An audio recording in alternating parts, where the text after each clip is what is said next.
All right, you ever eat that meal and you feel bloated, or no matter what you do, you can't seem to lose any weight? You may have what a lot of people call as a gluten intolerance. It may not be celiac disease, but maybe intolerant. I'm to talk to you today about reducing or halting your gluten intake. A couple months ago, I was trying to work off some weight from my COVID quarantines, and I started this carnivore diet, so I eat only meat, eggs, and organ tissues. So obviously no gluten there. Helped me lose 29 pounds and reduced my anxiety and depression considerably. We're going to talk about the negative effects of gluten, the positive effects of either reducing your gluten or being gluten-free, and how to implement that diet, what you can eat, what you should avoid. So those are our main points. We're going to jump right into the positive effects of, there's a slide for the overview. And then we're gonna jump right into the negative effects of gluten. We're gonna start with the negative effects of gluten on the brain. Brain fog is kind of a just relative term for attention deficit.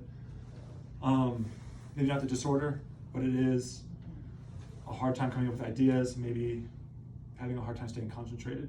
Also, these white deposits are a collection of lipid-rich fluid that is around the brain. There was a study by Ian Kroll, published in the Public Library of Science, that they did CAT scans on members participating in the study 90 minutes after ingesting gluten, and they noticed a suspicious increase in these white deposits in the brain.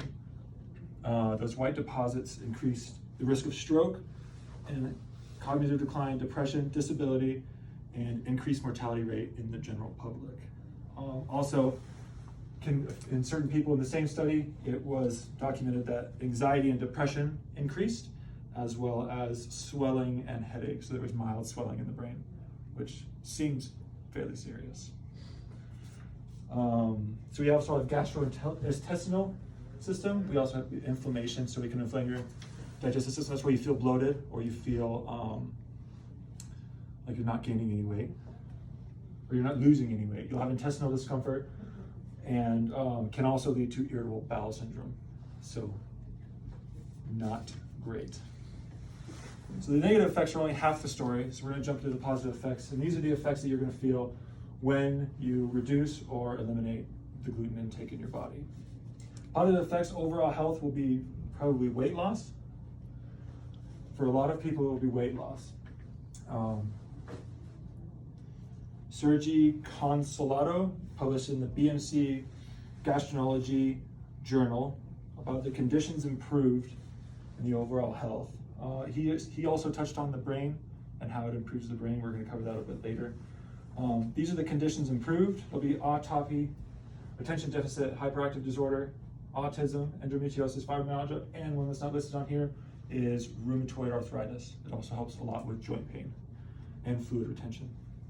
Mental health improvement will be, we talked about ADHD, anxiety, autism, depression, psychosis, and schizophrenia. So a lot of these disorders are known, but there's not a lot of cure-alls for them. So in the book Grain Brain, David Perlmutter says about reducing your gluten intake, it's about treating the symptoms instead of curing the illness. A lot of these, especially like autism and psychosis and schizophrenia aren't curable. And so what they're doing is they're reducing the gluten intake to help those processes in the brain function more efficiently. And Jordan Peterson also talks about this in his 12 more rules for life. He talks about his daughter has early onset rheumatoid arthritis. And before she was the age of 20, she had multiple joint replacements. And through trial and error, they narrowed it down to her diet. And she is particularly on the carnivore diet, which I'm participating in. And she's off her meds, has limited to no symptoms or side effects of her arthritis. So it's pretty crazy. So that's the laundry list of positive and negatives. We're going to talk about gluten-free living and how, it sounds bad to be on another diet, it's another fad. Can't eat this, can't eat that, but it's like really not that bad. So we're going to talk about, so the wheat that we eat, or the barley or rye, wheat or gluten is contained in grains, is not the same as what our ancestors would have baked into bread. In the early 20th century, wheat and grains went through a series of hybridizations. So now the wheat that we eat is supremely different than the wheat from a couple hundred years ago. So, and that's all in the Wheat Belly book by William Davis. So food to avoid would be barley, wheat, bread, pasta, rye, cereals, even sauces like soy sauce, teriyaki sauce have gluten in them. Oats are naturally gluten-free. However, depending on the factory that they're produced in, they may or may not be contaminated.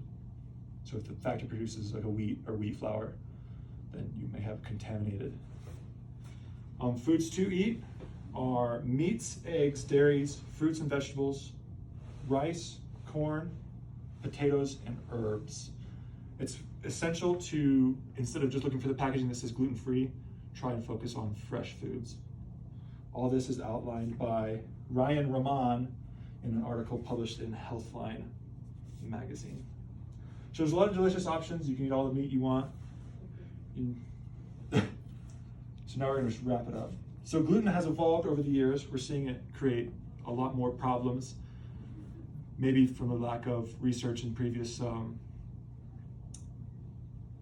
centuries. Being gluten-free can relieve a lot of the symptoms that we face daily. So a lot of the things that inconvenience us, whether it be feeling fatigued or bloated or joint pain, can maybe be reduced by having a lack of gluten. And it's easy to live a fulfilled life. There's plenty of options. Taco John's, you can get hard shell tacos, so that's pretty great. So, it may seem like it comes with a lot of rules and restrictions, but it also comes with a myriad of benefits. And for you bread lovers out there, you can just eat corn flour bread. I said a lot of ums.